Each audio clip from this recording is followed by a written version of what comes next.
ওই দেখো ভাইরাল শিশু চিন্তিত মনে পুলিশের পোশাক পরে বসে আছে, চলো কিছু জিজ্ঞাসা করি। ডিউটি ছেড়ে চিন্তিত মনে বসে কেন?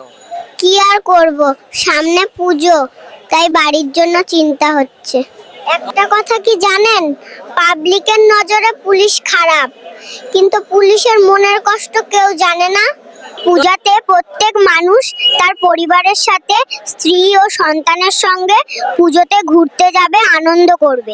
আর পুলিশ স্ত্রী, সন্তান, পরিবার ছেড়ে সমস্ত আনন্দ ত্যাগ করে আপনাদের জন্য ডিউটি করবে।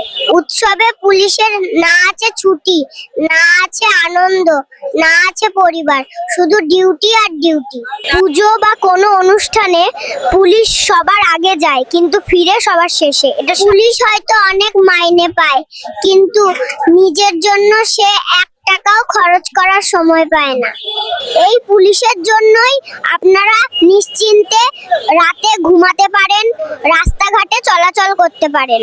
অ্যাক্সিডেন্ট হলে পুলিশ আপনার পাশে এসে দাঁড়ায়, কিন্তু পুলিশ বিপদে পড়লে পাশে কেউ থাকে না। তাই পাবলিককে একটা কথা বলতে চাই, পুলিশ সম্পর্কে আপনার মানসিকতা পরিবর্তন করুন। এসো আমরা পুলিশ ও সচেতন নাগরিকদের নিয়ে একটি অপরাধমুক্ত সুস্থ সমাজ গড়ি।